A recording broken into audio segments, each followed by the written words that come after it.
Hello, and welcome to the Support for Caregiver Awareness, Learning, and Empowerment, or SCALE 8-week webinar series that aims to empower you with practical information and skills by enhancing your self-awareness and focusing on your own needs to improve your mental health as a caregiver. My name is Joy McLeod, and I became a caregiver in 2015 after my dad sustained a high-level spinal cord injury. I discovered the Ontario Caregiver organization during the pandemic and have been volunteering with their peer support program since 2022. As you know, I'm incredibly passionate about scale, and I'm thrilled that you've joined us today. Self-compassion is such an important topic for caregivers, so I'm excited to dive in. Today's webinar topic, like I mentioned, is Rediscovering Yourself by Embracing Self-Compassion.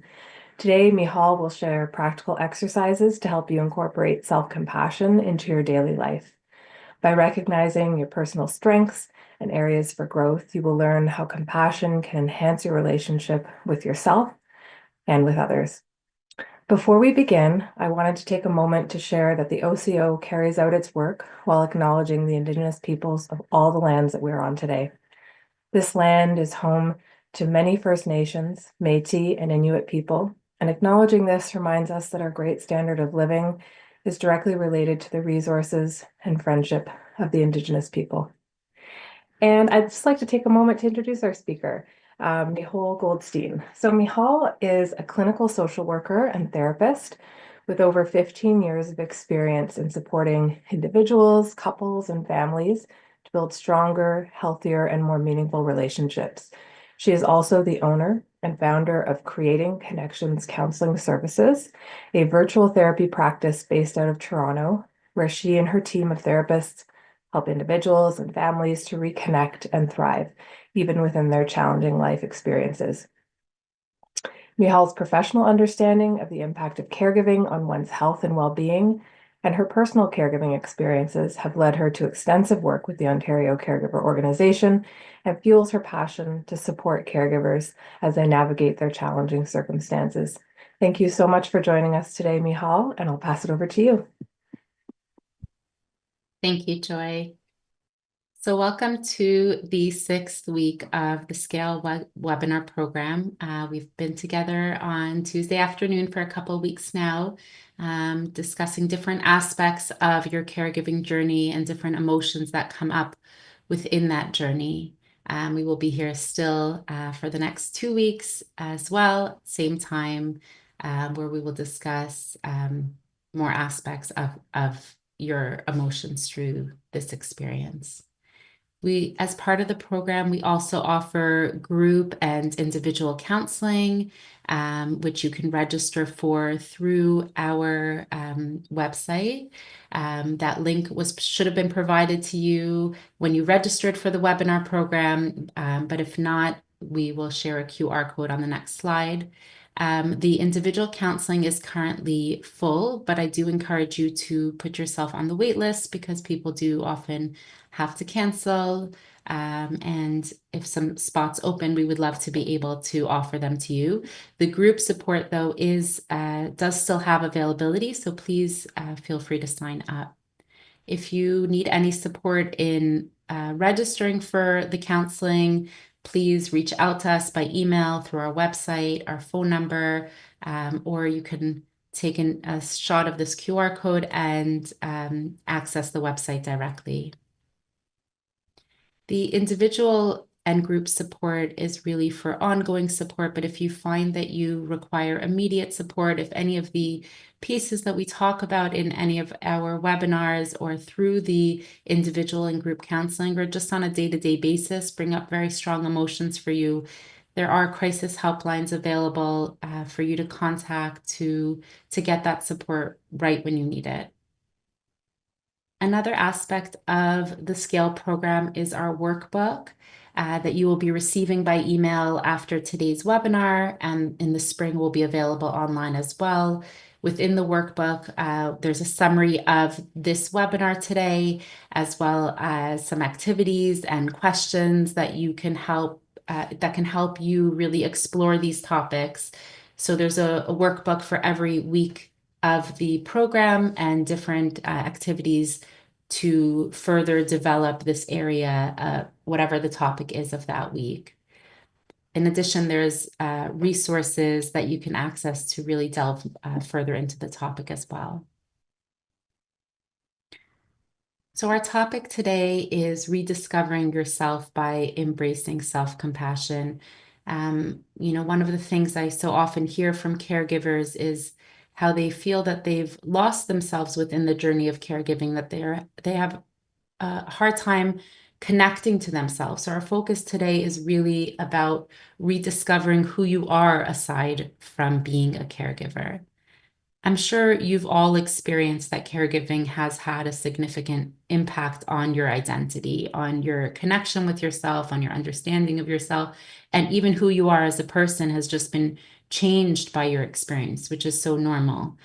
Caregiving often requires so much time and energy, emotional investment, that it feels like it could take over every part of your life, that at all times you're busy thinking about or negotiating the different aspects of being a caregiver, that it sort of makes its way into all aspects of self. So many of your hobbies, your passions, the activities that you once enjoyed and that defined you as a person have really been put on hold while you're caregiving, or have needed to shift while you're caregiving. And many caregivers, therefore, describe this feeling like their sense of identity has really changed. I don't know if this is something that any of you can relate to. You may see yourself now primarily through the lens of caregiving and who you are as a caregiver. And while this is a really meaningful and important role that you fill in your life, it's important to recognize that that's not your whole person, right? There are other aspects of self that still are present within you that we just need to connect to and access, right? So you're being a caregiver to somebody else. You're constantly giving and you're supporting them. But what happens to you during that process?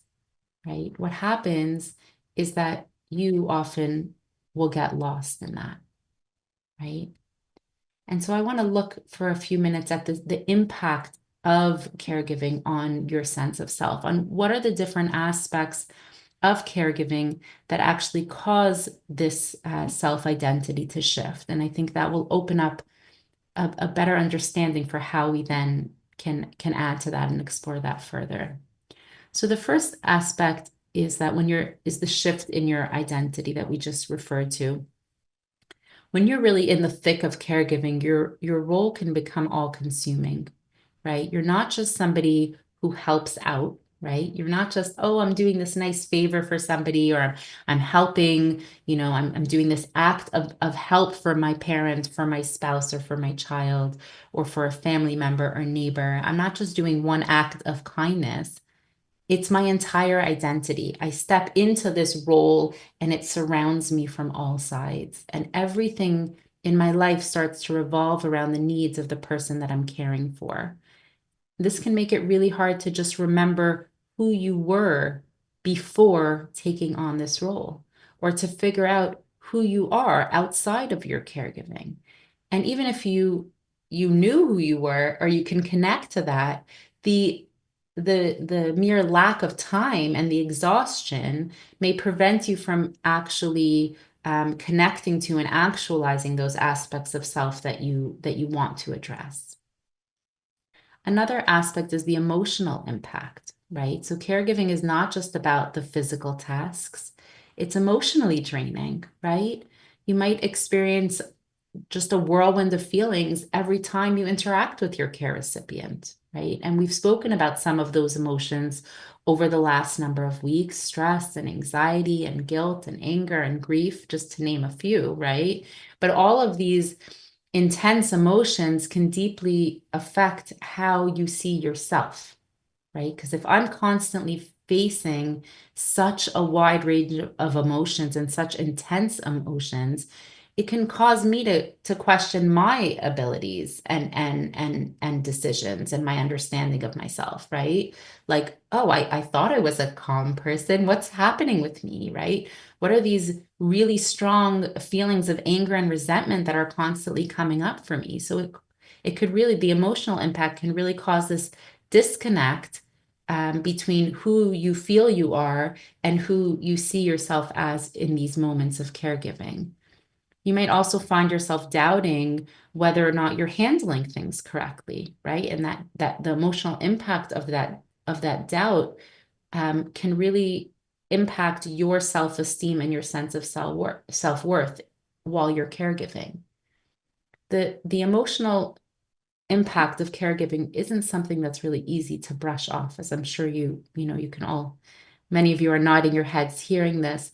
It's not just about, feeling tired or overwhelmed, but like I just mentioned, it's about how these feelings then impact our sense of worth and our self-image, right? If I'm constantly doubting the choices I'm making, or I hear from my care recipient, that's not good and you're not doing that well, and why are you not here more? That's going to affect how I think of myself. Like, am I really here enough? Am I doing what I need to be doing? So questioning my value, my effectiveness, my worth is going to make it really hard to just keep your head above water, right? From an emotional standpoint. So it's normal that will then impact overall what I feel about myself. Another big challenge within caregiving is the social isolation, the changes to your relationship, and the um, separateness socially that you experience within caregiving. When you're deeply involved in caregiving, it often means that you're pulling away from your friends and family, or you're unable to attend so many events that you used to attend. And you have to cancel plans, even if you plan to go, or you just feel too exhausted to connect to others.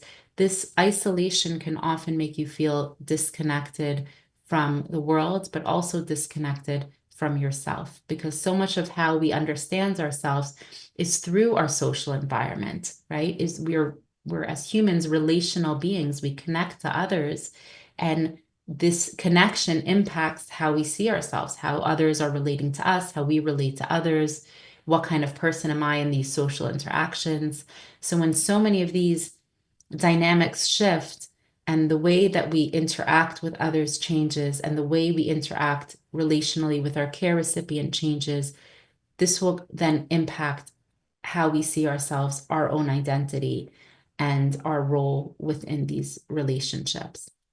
And I'm naming some of these pieces, and there's a few more for me to name here, because I want you to understand what's happening for you, right? I want you to understand that when I feel different, that's a normal feeling. And these are the reasons why I'm feeling so different. These are the aspects of caregiving that cause me to feel so out of sorts with myself, and then therefore how I'm going to interact within the world.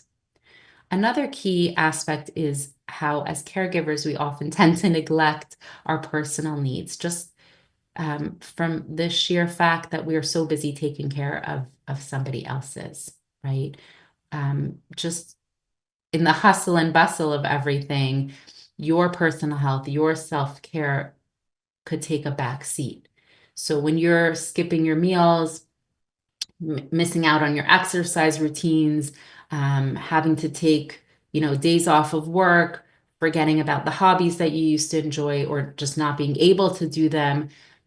This then becomes the norm, right, of your experience. But the neglect that you're giving to yourself, right, the neglect that you're not receiving care for yourself can leave you feeling physically and emotionally exhausted, right? And so not taking care of yourself will then cause you to feel disconnected from yourself. So this is a key point in, and we're going to discuss more around today. This is a key point in shifting when we talk about the experience of who am I aside from being a caregiver. The only way to be something outside from being a caregiver is to engage in activities outside from being a caregiver, engage in thoughts that are not just about your caregiving. Then I create a whole world for myself of myself outside of caregiving. Another challenge that comes up is this balancing act of trying to balance caregiving with all the other aspects of your life. I don't know if any of you can relate to this, but just this sense of like, I'm running from here to there, and I'm trying to fit in this person, and there's this other person outside of my care recipient, or these other people outside of my care recipient that have needs and that have a want for a connection with me or have wants from me. And I'm constantly trying to juggle, like, where do I put myself and how many times a week, do I do this task or that caregiving task? And this constant juggle of trying to balance all of our different roles can really cause an imbalance in your sense of self, right? Because I might not actually be engaged primarily in the activities that cause me to feel like myself, right? Within this balancing act. So if, my work was a big part of who I was, or my travel was a big part of who I was, and now I need to balance these hobbies or these activities or these needs with my caregiving role, right? If I'm a parent, but I'm also caring for my parents, and so much of my energy was spent giving towards my kids, and now I can no longer do that in the same way because of how I'm trying to balance all of these pieces. That's going to change how I feel about me, right? The last piece I just want to name is the impact on your personal growth. When your focus is entirely on somebody else's needs, it's very difficult to pursue not just your own physical care, like we just spoke about, but your own goals and your ambitions, right? You might find that you're feeling really stuck in a rut or unable to move forward within your own aspirations, within your own personal life goals. And this stalling of your personal growth can affect, obviously, the way that you see yourself, the way that you see your future, the way you see your trajectory in life, right? I've heard from so many caregivers that they feel like, okay, I can manage this right now, but like, if I have to do this for another 10 years, what does that mean for me? If I have to even do this for another year, what does that mean for me? What does that mean for my educational goals or my professional goals or my personal goals? So there's this sense of loss that a lot of caregivers experience, not just in losing, uh, personal interests or personal time, but actually a part of themselves, a part of who they envisioned they would be at this stage of their life, who they want to be. And so this piece of your personal identity is slowly moves over to make room for the constant demands of caregiving. And I want to name the loss there, right? The loss for ourselves, the shifting that takes place, and the grief connected to, we spoke a few weeks ago about grief, but there's a whole nother level of grief associated with my loss of self. And I'm naming that as we move on in this webinar, talking about different strategies and different tools we can use, because there are pieces in which we can address and there are pieces that we can't, right? I've heard from a lot of caregivers the love of travel that's really stalled when you have to be in a specific location to do your caregiving. And that's not necessarily a loss that currently, right now in our lives, we're able to supplement, right? So what I want you to think about as we continue this conversation about finding yourself is, let's try to focus on the aspects of ourselves outside of our caregiving role that possibly I can access and I can have access to. I remember a time for myself when I was really in the thick of my caregiving journey, when somebody, they were just trying to be casual and strike up a conversation and kind of superficial talk. And they asked me, what do you like to do for fun? And I remember like it hitting me like a truck. I was just I was just in shock over the fact that I couldn't answer their question. I literally had no idea what I would enjoy to do for fun. I couldn't even entertain the thought of allowing myself the time to think about what I might want to do for fun, let alone do the actual act, right? So there's a real consciousness and a decision that we have to make as caregivers to say, I have enough value, my personal value is significant enough that it urges me to consider myself and who I am outside of my caregiving role.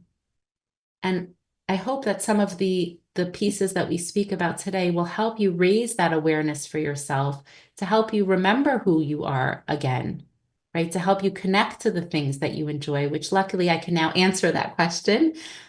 Just having gone through that experience, I think was a real shock to me that I really didn't know. And I found that it was so important to find that aspect of myself again. So I want you to think for a moment, if you can recall one activity or hobby that you used to enjoy before caregiving, before you started your caregiving journey, and maybe it's something that you still are able to access now, and that would make me very happy to hear that you are, but just to connect to this part of yourself that existed prior to starting caregiving. Just think about one activity or hobby that you really used to appreciate, that you love doing, but maybe you haven't had really the same time for since you started caregiving. And if anyone feels comfortable to share that in the chat, I would love if we can share in these aspects of yourself. See someone shared, I love to go to the gym, just some time to read for pleasure. Somebody else shared the gym as well.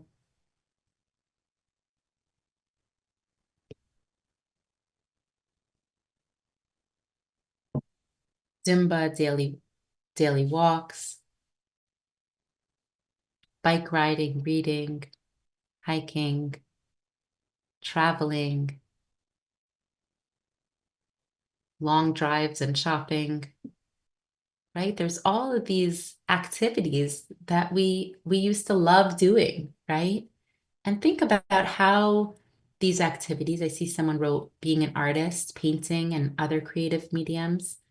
So think about how engaging in this painting, how that shifted your identity as a person, right? How did that change how I then think of myself when I engage in these activities, right? When I do golfing, I see here, when I travel, when I'm doing cross country skiing, being in nature, yoga, gardening, right? How do these pieces, how do connecting to these pieces then shift how I am in the world, right? And it's normal as you think of these things as these activities that you used to enjoy before caregiving, it's normal to feel some grief associated with it, right? Like I really miss those aspects of my life. I really miss those aspects of self. And so our goal today is, while we want to recognize what's missing, our goal today is to focus on creating a space for these parts of ourselves to reemerge, even in small ways, right? But to reemerge into our lives. And so we're here today recognizing that I am a valuable person. My personality, my hobbies, my enjoyments, my sense of self is valuable and it deserves space in my life as well, right? So our caregiving takes over all of this space. It fills all of this space in our life. And I'm here to remind you that you also deserve some of that space, right? But to get that, we have to be very intentional about it. We have to make a decision that we deserve space. And these are the ways in which I'm going to insert space into my life. So to understand a bit more about what gets in the way of that for you specifically, I'd like to just take a little poll and think about which of these statements resonates most with you with respect to what gets in the way of you engaging in these activities. What is the primary aspect of your caregiving that gets in the way of you experiencing and engaging with these activities? So the first is I have no time to do things I enjoy. The second option is I probably could find the time, but by the time I have time, I just want to sleep. And the third option is anytime I try to do things I enjoy, I just feel guilty about the other things that I should be doing or that I should be spending my time on. So if everyone can just click here, what is the part that resonates most for you?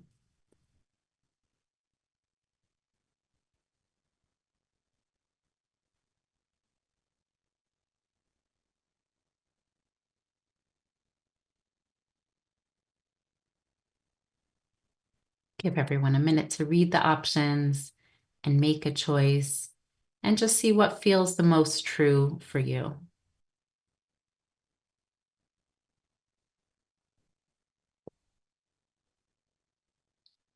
And there's no right or wrong answer here. It's just connecting with yourself and really just trying to ascertain which of these statements really resonates most with you to help our self-awareness of what's getting in the way, right? What are some of the thoughts that get in the way?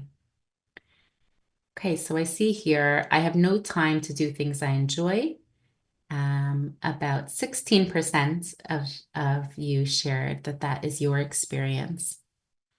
And if that was your answer, you could see you're not alone here, right? There's other caregivers find that their schedules also become so filled with just their basic caregiving tasks that there's simply no time left for your personal interests.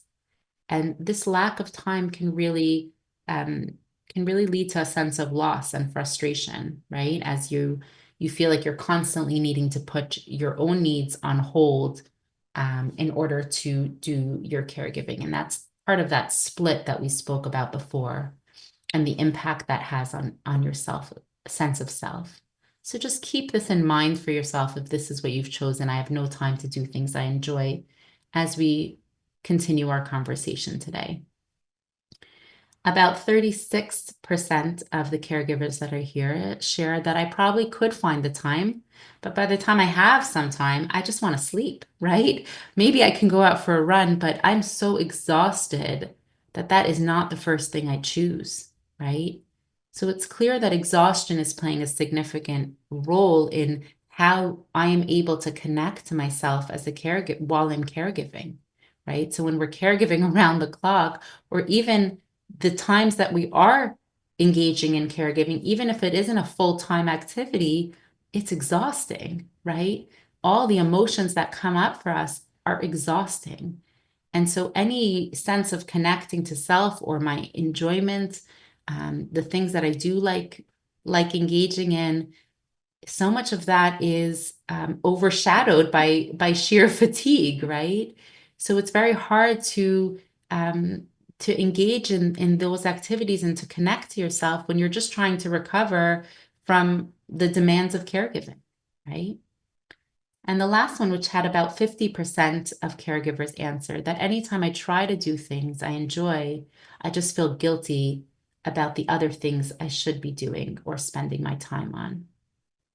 And if you've named this for yourself, you're experiencing such a common struggle for caregivers around guilt, that it's so hard to relax or engage in these personal activities when you're haunted by this thought of these unfinished tasks, these unmet responsibilities, what else I could be doing or what else I could be providing, what other care I could be providing. right? Maybe I'll just make this extra meal or come for one more visit. And this guilt can make it really challenging for you to enjoy your own time and to lean into that space that we're talking about creating. And it can also really affect how you view yourself, right? Because if my role as a caregiver, when I'm stepping into my caregiving role, takes up all my space, then where am I? Right? And if I feel guilty about every time I step into this tiny little space of my own, so what does that mean about me? Right? So I encourage you to just keep this self-awareness in the back of your mind as we continue our conversation today to help you understand better for yourself where we can now possibly insert compassion into our life. Where can we use compassion as a tool to reclaim our sense of worth, our identity, right? And that was why we named earlier compassion as a way to reconnect with yourself, right? To find yourself again. So whether it's not feeling like I don't have time to do things I enjoy, feeling exhausted by the idea of even trying to do things I enjoy, or feeling guilty about leading into this space for myself in my life. Self-compassion is a way to address any aspect of this and all aspects of this. Christine Nafhu, if you haven't heard of her, she's like the self-compassion guru. She said, treat yourself with the same kindness, concern, and support that you would offer a good friend. Can you can you imagine being that nice to yourself, right? If your good friend, um, told you how they just love, going to the library and sitting there with all the books around them. I apologize.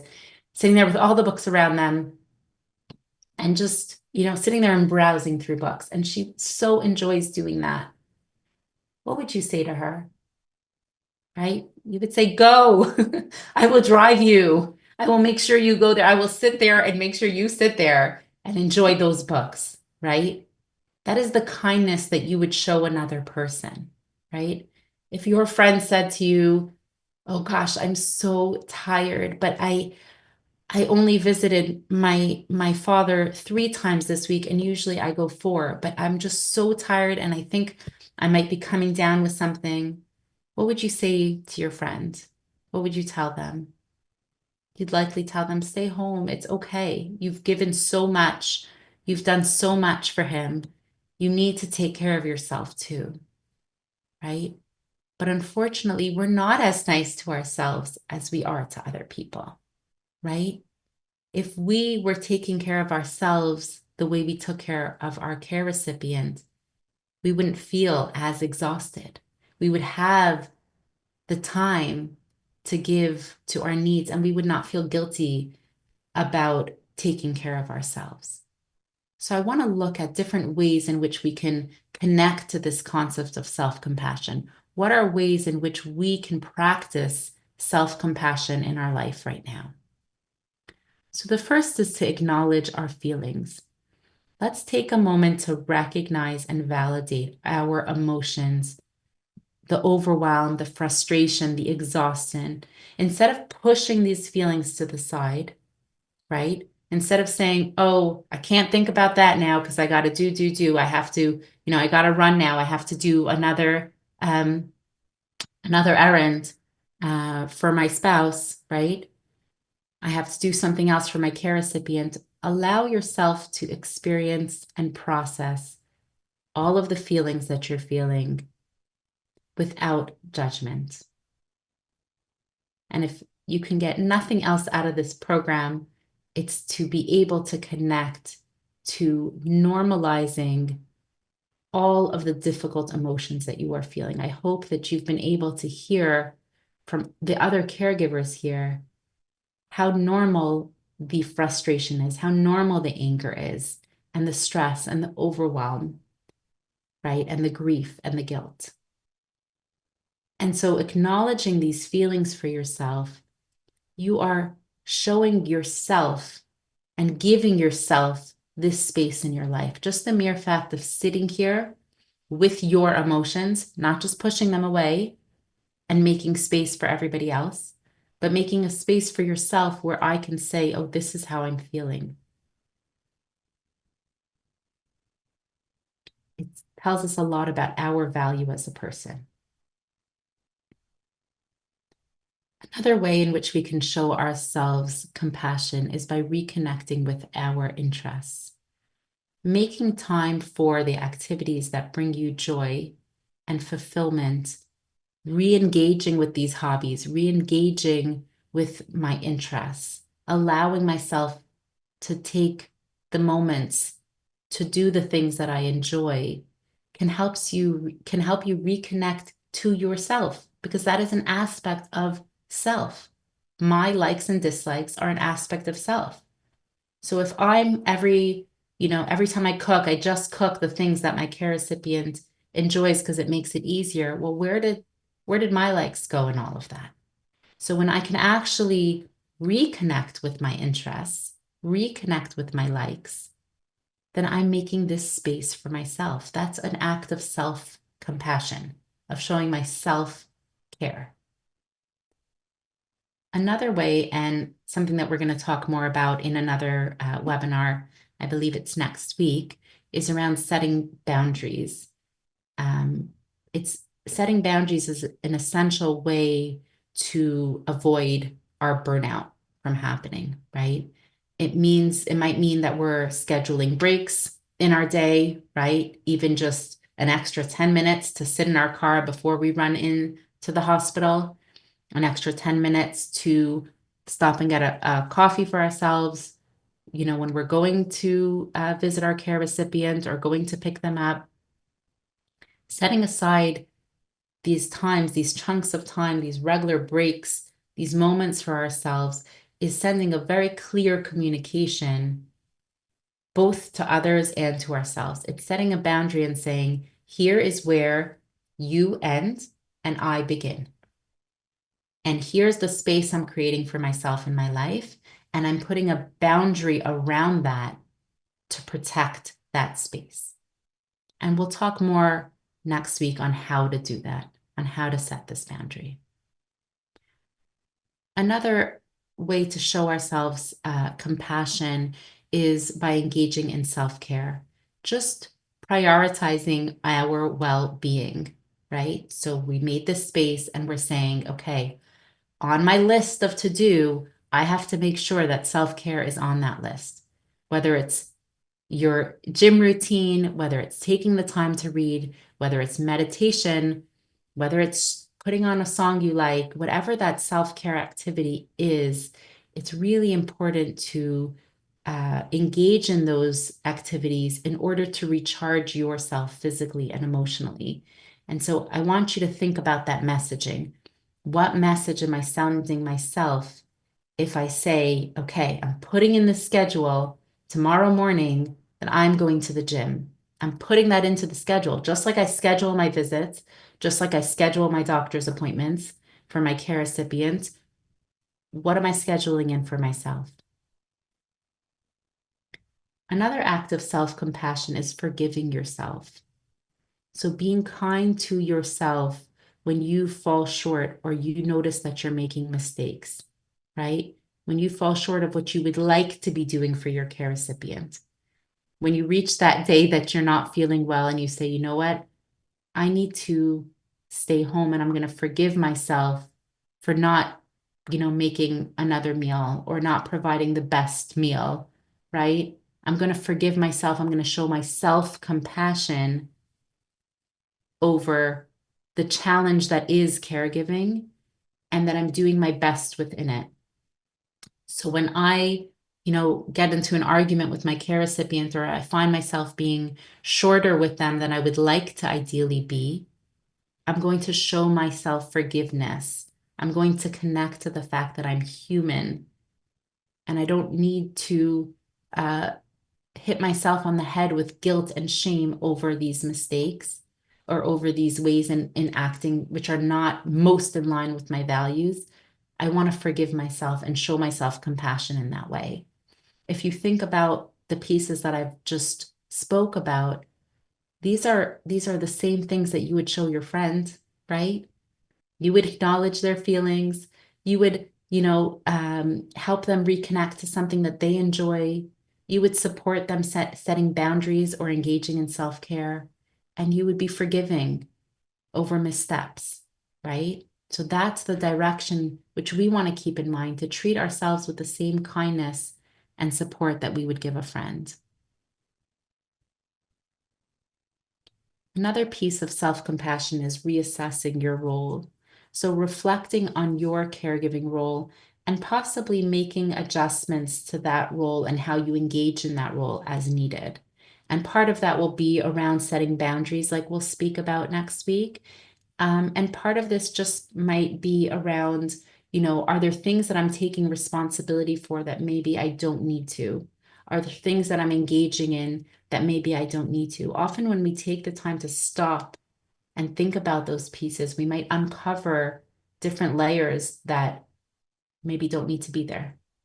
So it's just a question to ask yourself. Even asking yourself, is everything I'm doing necessary? Is a way of showing yourself kindness.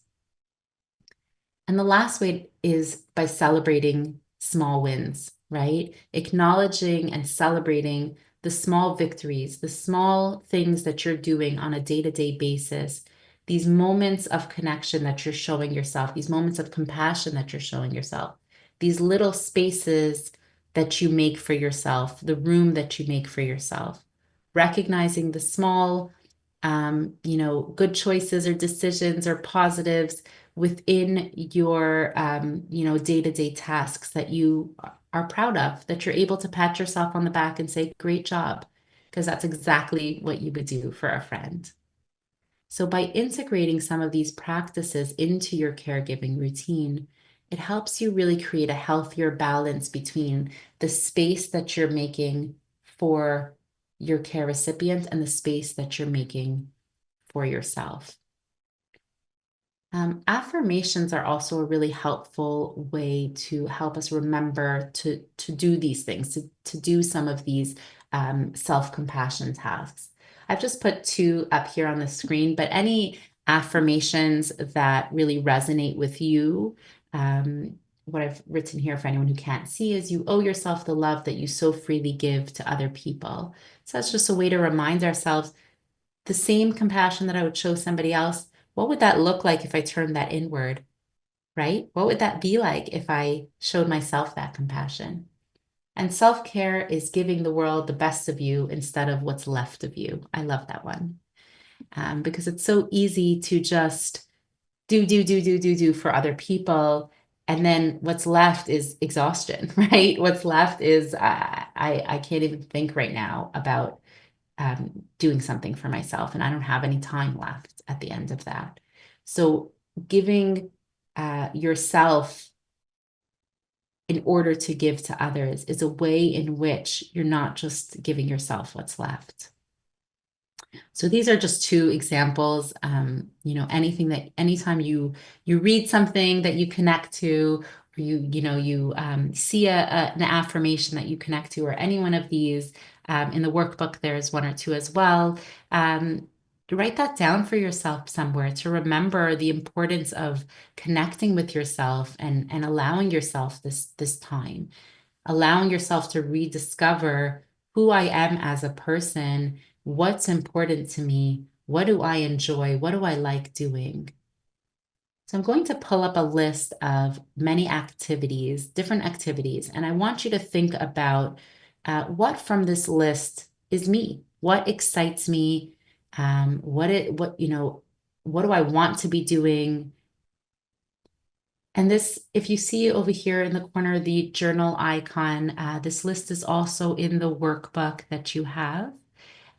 So you can take a look at it now and write some things down for yourself, or you can take a look at it in the workbook when you receive it by email. These are just some ways in which we can rediscover ourselves. When I read through reading, journaling, hiking, meditation. I saw so many of you name these as things that you enjoy doing, and feel free to share in the chat with each other. What sticks out for you here? What is this activity that I would love to be engaging in again, that is so much a part of myself and who I would like to be within the world? What do I want to do now? What do I want to engage in? What are the activities that make me me? And I want you to think as you take a look at these and as you write them down for yourself, I want you to think about setting a goal for yourself around that. How could I make space for this in my life now? And again, you could start really small. You could start really, really small, right? But the idea is to make sure to set that in your schedule. And so some of the ways that we can make sure these pieces stick is by setting this up in our schedule. So you want to reflect on, the pieces that we went through today are reflecting on your past interests, thinking about what are the things I used to really enjoy, exploring new possibilities like this list that we just put up. Maybe some of my past interests aren't relevant or applicable right now in my life anymore, but what are some new possibilities? Just because I had to let go of old aspects of self does not mean I can't engage in new activities, new aspects, new possibilities. And then I want to set realistic goals around that, right? What is a small, achievable way in which I can re engage in these tasks? Really small, right? I'm setting in my schedule that tomorrow at 3 o'clock, I am going to stop. I drive past the water, but tomorrow I'm going to stop and I'm going to stand by the water for 5 minutes. Steps, small steps of sending a message to ourselves that I matter. There's a space for me in my life. Another way to do this is by visualizing your ideal day. And there's an exercise in the workbook around this, some self-reflection questions to help you actually go through all of these steps, as well as thinking about what would my ideal day look like? What would that be like if I was really being my best self? And your ideal day doesn't need to be a day without caregiving, although for some of you that might be the ideal, right? It could be, how ideally would I navigate my caregiving with also including an aspect of myself? What might that look like? Just even visualizing that for yourself is valuable to start opening up some of that space. And to track your progress, right?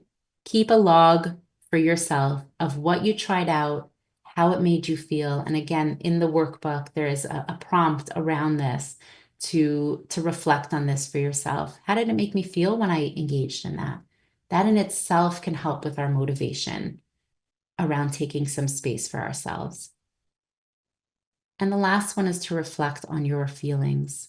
As you engage in these activities, what do I notice comes up for me? And that's what we named earlier as an act of self-compassion, to really be able to reflect on how something makes me feel and what emotions come up for me within my role. There's a number of resources that's also been provided in the workbook for you, just to really delve more into the topic of self-compassion, and connecting to ourselves again. Christy Neff has a webpage with a lot of resources and a lot of different activities that you can engage in to really boost your self-compassion. Again, there's also the reflection questions in the workbook that I named earlier, visualizing your ideal day, reflecting on your feelings. These are all within the workbook, so you can access that there and journal for yourself there, or just think about the questions. Speaking about questions, I just wanted to open up the floor for any questions that you might have had as we went through the webinar today. But short of that, I look forward to seeing you all again next week when we talk about setting boundaries within your caregiving relationship. Joy, was there any questions that came up?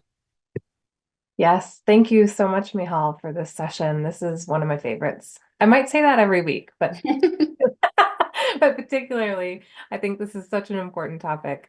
And as you were sharing that slide on the impacts of caregiving, one of the caregivers in the comment section said, Mihal, you are nailing it right now. So I just wanted to share that it was resonating with caregivers as you were sharing those. Okay, so we now have about 8 minutes for questions. I have some caregiver comments and questions collated, but I'll also keep my eye on the chat in case anything comes through. So a caregiver shared throughout the talk today, all I kept thinking was, I don't have time for this. And that's just making me feel more frustrated. And another caregiver wrote, unfortunately, my respite time is used up doing all the things I need to do for myself. So if caregivers are genuinely feeling like they have no time, how do they make time for themselves? Yeah, that's a great question. And I think it's what leads us to, as caregivers, to be in this position, right? What led me to be in this place where I was like, I have no idea what I enjoy anymore, right? I don't even remember. And what I'm encouraging is that the way to relate to ourselves with self-compassion, like to make this space for ourselves in our life, it starts by activities that don't take time, right? They're not about necessarily an action or an activity, right? There's a higher level piece here that's just about being able to connect to ourselves even within our thoughts, right? To be able to put ourselves on the map again, right? And what that looks like is even just asking ourselves, what am I feeling right now? Like, what is this whole situation bringing up for me, right? I was running from one task to the other today, and I really wanted to get to the gym, and I didn't have a chance, right? What is that bringing up for me? What emotions is that bringing up for me? So I might not have the time to go to the gym, but I still exist within that scenario. While if I'm not even considering my feelings, then I don't exist in my actions and I don't exist in my thoughts, right? So the way in which we sort of like spark this little like space which we can then grow is by starting to just use our minds, our thoughts to focus on self, right? And what we find within that is that once we put ourselves on the map, things start to shift, right? And I noticed this with myself. Once I even allowed myself to ask the question, what do I enjoy? So there was no action there. I didn't need time to do an activity within that thought. It was just about making space in my mind to say, what do I actually enjoy? Like, what would be nice to do right now? Right. So while I'm washing the dishes or while I'm, driving to an appointment or while I'm engaging in my caregiving tasks, I still can create a space where I think about myself. Right. And then we start expanding, right? And then we can start looking towards activities. But the first step is really just reflecting in our minds and in our emotions around self. Yeah, that makes a lot of sense, putting it into bite-sized pieces. Yeah. Yeah. Yeah. I took two other caregiver comments and put them together, and they were more about self-compassion more generally. So one caregiver shared, easy to say, difficult to apply on myself. Another caregiver wrote, it's very hard to accept the truth in other people saying that you're doing a good job, let alone trying to tell yourself that you're human and doing your best, even when you think you've failed. So, where should these caregivers start when they're feeling like self-compassion is such a difficult concept to apply?